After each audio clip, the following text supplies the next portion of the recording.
আপনাদের ফ্যামিলির কাউকে ডিস্টার্ব করছে, আপনার সন্তানদেরকে বিরক্ত করছে, যে কোনো ধরনের সমস্যা হোক চলে আসবে।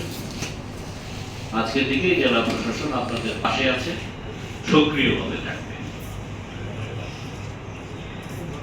মালিক সমিতি আপনারা আছেন, আপনাদের কথা আজকে শুনলাম না সময় স্বল্পতার কারণে। আপনাদের নিশ্চয় অব্যক্ত অনেক কথা আছে, আপনাদের মধ্যে অনেক হিউম্যানিটিস আছে, আমি জানি মানবিকতা আছে। না থাকলে তো আমরা এই প্রোগ্রামটিও করতে পারতাম না। কিন্তু এটা কোনো পরিকল্পনা ছিল না। স্যার, আপনার মূল্যবান সাজেশনের জন্য ধন্যবাদ। এটা বাস্তবায়ন করতে আমরা মানে 100% চেষ্টা করব স্যার। ধন্যবাদ জানাচ্ছি। আপনারা নাস্তা খেয়ে যাবেন।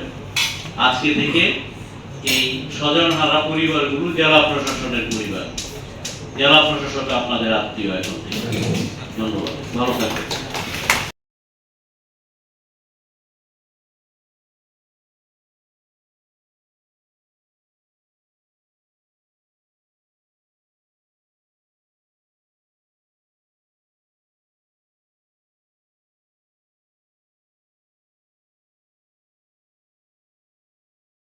ধন্যবাদ আপনাকে। আমি মোহাম্মদ শফিকুল আলম সরকার, সহকারী পরিচালক, বিআরটিএ গাইবান্ধা সার্কেল।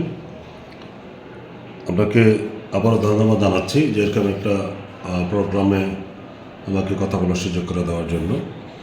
আপনারা জানেন যে 2023 সালের অক্টোবর মাস থেকে সরকার সড়ক দুর্ঘটনা যারা ক্ষতিগ্রস্ত হচ্ছে তাদের মাঝে আর্থিক সহায়তার জন্য পাশে দাঁড়িয়েছে। সেই আলোকে আমরা 2023 সাল থেকে জানুয়ারি 2026 পর্যন্ত আমার কাছে যে তথ্যটা আছে, বিআরটিএ ক্ষতিগ্রস্ত পরিবারের মাঝে 146 কোটি 16 লক্ষ টাকা আর্থিক সহায়তা হিসেবে দিয়েছে। গত বছরে পুরো দেশব্যাপী যতগুলো দুর্ঘটনা, সড়কের দুর্ঘটনা ঘটেছে। এর মধ্যে 2025-26 অর্থ বছরে 25 সালের জুলাই থেকে জানুয়ারি 2025 জুলাই থেকে 2026 জানুয়ারি পর্যন্তই শুধু আমরা পুরা দেশে বিতরণ করেছি আর্থিক সহায়তার অনুদান 87 কোটি 60 লক্ষ টাকা। এর ধারাবাহিকতায় আমরা গাইবান্ধা জেলায় সড়ক দুর্ঘটনা ক্ষতিগ্রস্তের মাঝে এ পর্যন্ত 52টি পরিবারের মাঝে আমরা 2 কোটি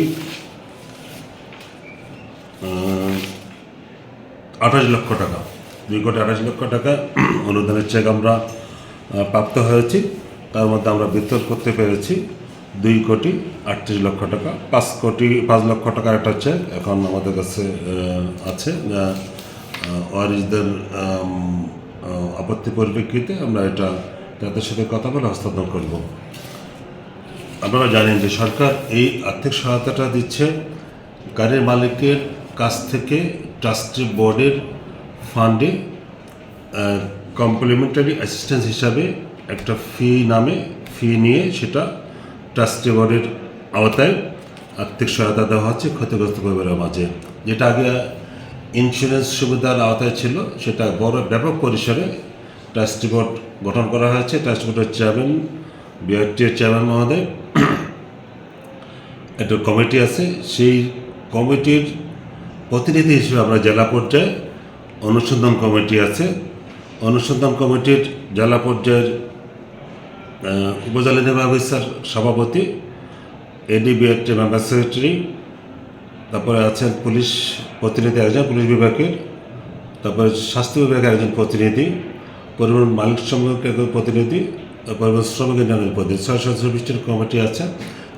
কোথাও যদি কোনো সড়ক দুর্ঘটনা ঘটে, সেটা সড়ক দুর্ঘটনার সংজ্ঞাটা এরকম যে কোনো সড়কে পাবলিক প্লেসে যানবাহনের বা বৈধ যানবাহনের সাথে যদি সড়ক দুর্ঘটনা ঘটে, তাহলে দুর্ঘটনা কবলিত ব্যক্তি বা আঘাতপ্রাপ্ত ব্যক্তি বা ক্ষতিগ্রস্ত ব্যক্তি 4টে ক্যাটাগরিতে সে আর্থিক সহায়তাটা পায়। প্রথম হচ্ছে যে কেউ যদি মৃত্যুবরণ করে তাহলে 5 লক্ষ টাকার অনুদান পাবে, আর্থিক সহায়তা পাবে। কেউ যদি পঙ্গুত্ব বরণ করে তাহলে 3 লক্ষ টাকার। কেউ যদি গুরুতর আহত হয়েছে, চিকিৎসকের স্বাভাবিক অবস্থা ফিরবে না, উনি 3 লক্ষ টাকা পাবেন।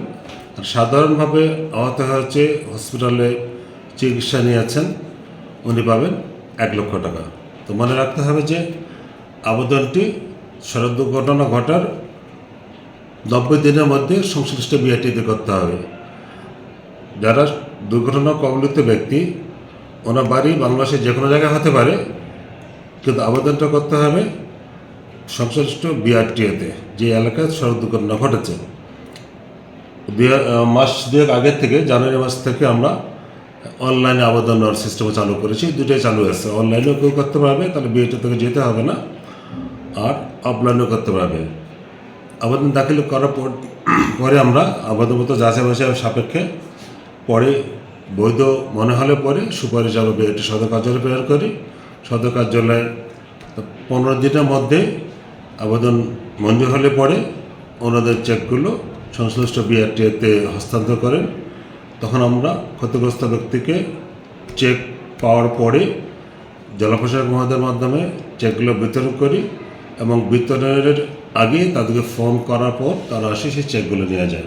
মাঝখানে ক্ষতিগ্রস্ত ব্যক্তি কোনো জায়গায় এখন একটি পয়সার জন্য তাকে ব্যয় করতে আচ্ছা, হয় আর না। একটা বিষয় ক্লিয়ার করবেন কি, আগে আমরা যেহেতু জানতাম যে বিএটি অফিস মানে সেখানে লাইসেন্স করা যায়, বিএটি অফিস মানে কারো হেলমেট না থাকলে জরিমানা করবে, কারো লাইসেন্স না থাকলে জরিমানা থাকবে। এই যে আপনারা অনুদান দিচ্ছেন, মানুষ ক্ষতিগ্রস্ত হচ্ছে তাদেরকে, এখান থেকে আপনার ভালো লাগার দিকটা যদি একটু বলতেন।